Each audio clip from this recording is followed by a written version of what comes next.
दीर्घ 21 वर्ष है मोर परिवार को त्याग कर 21 वर्ष धरी आपण सेवा निजक नियोजित कर 21 वर्ष भितर मात्र 6 थर मो घर को जाइए सर्वशेष मो भाग रास्ता मो मार आशीर्वाद पाइबी ना सेवा करुच्ची निवेदन करुच्ची प्रार्थना करुच्ची सेवार साध देखु 5 वर्ष सेवा करी आगे किसी नहीं समस्त प्रिय निमापड़ गर्वर सौदागर गोपमाटीर गर्वर सौदागर छाटोई सार समस्त भाषा छाटोई सार सुब्रत छाटोई महोदय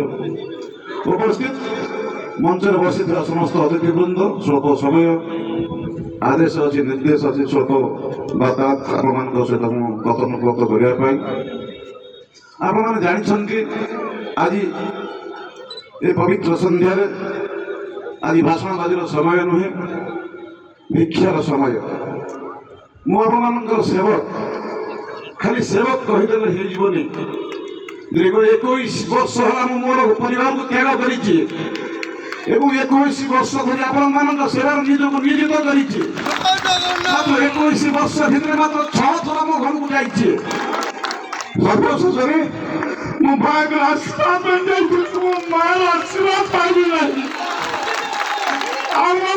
सेवा करुच्ची निवेदन करुच्ची प्रार्थना करुच्ची आगे सेवार साध देखु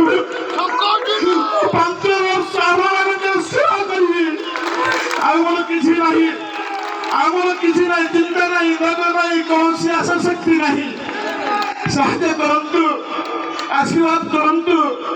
माननीय मुख्यमंत्री जो नीति आदर्श रही आम 7 थर निर्वाचित देखा समग्र भारत वर्षर सर्वश्रेष्ठ मुख्यमंत्री रूप में प्रतिगंध करवा ये सुरत मत दिंतु 147 निर्वाचन मंडल मध्य गोटे स्वतंत्र निर्वाचन मंडल प्रतिगंध करने आप शुभ संध्यार संकल्प नियंतु ये सेवा को आशीर्वाद दिंतु ये सेवा को आशीर्वाद दिंतु ये सेवा को आशीर्वाद दिंतु जय जगन्नाथ जय जगन्नाथ जय जगन्नाथ। युवा छात्र महिला हजार हजार संख्यार आज आमको रैली करी अति श्रद्धार सह से आमको पाछटी आनी आज मु विशेष वक्तव्य देवी ना आपण मानको अति चुंबक मु कहिबी 5 वर्ष धरी एठी आपण मानकर सेवा करिवार मते सुजोग देइथिले आज माननीय मुख्यमंत्री नवीन पट्टनायक मु ये काकटपुर झील मो मामू घर हूँ अस्तरंग करंजपुर मोर शाशुघर हूँ तीर्थल मु ये मंगला माटीर झील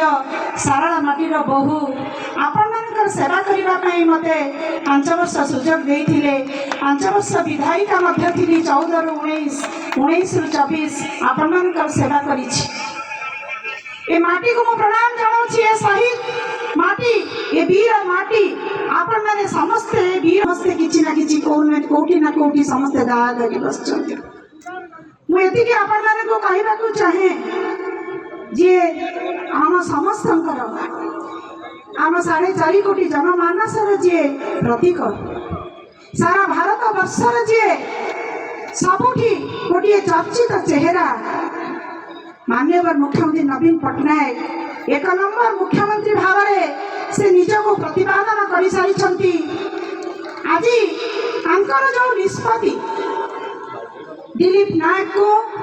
एटी विधायक प्रार्थी भाव में कर सांसद डॉक्टर राजश्री मल्लिक भाव में मुझे प्रार्थी मुझे ये कही रखा चाहे मुझे नवेदन करी आमे हूँ समस्ते बिजु परिवार समस्ते जड़े जड़े सदस्य आम संस्कृति आम परंपरा वसुधैव कुटुंबकम आम संस्कृति कहे अतिथि देव भव अतिथि भाव में जदि आम दिलीप नायक को ये पठे आम सेवा करने आम समस्त कर्तव्य रोचे आम समस्ते सहयोग करवा समस्ते आदर करवा सम्मान देवा मु विनम्रतार सहित कहवाक चाहे माननीय पूर्वतन विधायक समीर दास को सागरे मु बहुत अतुप्रत भाव जड़ित थी मुझे भी जड़ित रही से मोर बड़ भाई भाया मत सब बेले से अपा अपा डाकती मुझे साहाय्य सहयोग देती 5 वर्ष एवं से मत बहुत भल पाती आज मुझे निवेदन करी भाई भाई ना आपण सब कथा भूली जातु आज ये परिवार में आप जन सदस्य थे आज भी अच्छा माननीय मुख्यमंत्री सब जो 2 हाथ से बढ़ई से समस्त को से कोड़े नहीं आपण मान सी कौन भावना रखिए ना आप आसतु आम सागर मिसिकी आम कम करवा माननीय मुख्यमंत्री नवीन पट्टनायक को आम षष्ठ थर मुख्यमंत्री करवा कहीं से आमको बहुत किसी आपण को विगत दिन में सम्मान देती मंत्री कर सब प्रकार साहाय्य सहयोग कर मुझे निवेदन करी मोर समस्त परिवार को समस्त आम मिसिकी काम करवा माननीय मुख्यमंत्री नवीन पट्टनायक हाथ मुठा को टाण करवा पुणी थे षष्ठ थर माननीय मुख्यमंत्री को आउ थे मुख्यमंत्री भाव में बसाइबा वो ठीक कहूँ कि भूल कहूँ आपण मैंने विचार करेंगे आज माननीय मुख्यमंत्री जो स्वप्न देखी स्वर्गत प्रभात पुरुष विजु पट्टनायक जो स्वप्न देखी 33% रिजर्वेशन करते माँ मान से सम्मान देते से विरोधी दल नेता मैंने कहते माँ मैंने कौन करेंगे आसिले राजनीति रे आज आपण मैंने देखिए सुपुत्र नवीन पट्टनायक आज जो त्रिस्तरीय निर्वाचन संरक्षण व्यवस्था रखी आज गोटे माँ सरपंच होती समिति सभ्य होती जिला परिषद होती गोटे माँ आज एमएलए एमपी हो पारी आज से जो माँ को सम्मान देती आमे आसतु समस्ते हाथ मुठा को टाण करवा एवं ये जाति ये देश ये राज्य को एक समृद्ध राज्य भाव में परिगणित करवा आज माननीय मुख्यमंत्री गोटे कथा कही जहाँकि कौन राज्य भारत वर्ष के चिंता कर 33% संरक्षण व्यवस्था लोकसभा 19 मसीह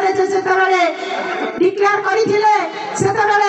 सारा भारत वर्ष में गोटे चहल पड़ा सांसद माने जीवे 7 जन महिला लोकसभा को ये इतिहास रे गोटे विरल से रचि एवं जिते बड़े 33% लोकसभा आमर बिल पारित होगापी आम वक्तव्य रखी मत निर्देश दिला आप ओडिया 8 मिनिट भाषण देवे मुझे ओडिया भाषण देती 33% संरक्षण व्यवस्था लागू कर जिते मोर भाषण शेष होता समस्त सांसद माने टेबुल बाड़ी स्वागत करते एवं कही गोटे कथा समस्त मुहर गोटे कथा थिला राजश्री मैडम जी आप नवीन बाबू को हीरो बना दिया ऑल ओवर इंडिया में आपने जो वक्तव्य रखा नवीन बाबू को हीरो बना दिया प्रकृति से हीरो जी हीरो से सब हीरो 1 नंबर कहीं आमको सी छत्र छाया दल से स्थान देती आम बेईमानी कर आम रक्त विजु रक्त बहुची आम केवे आम अन्याय कर ये दल आम नमक खाइचु प्राण जीव ये दल रही दल खटबू गुरुजी मूषा भाया आम सेवा करूँ ये दल माननीय मुख्यमंत्री को हाथ मुठा को टाण करूँ ये शपथ आम आज नेबा आज मो लोकसभा संसदीय क्षेत्र में माननीय मुख्यमंत्री का निर्देश क्रमे मु अनेक बार मोर राज्यर स्वार्थ को मुझे रखी बहुत किसी काम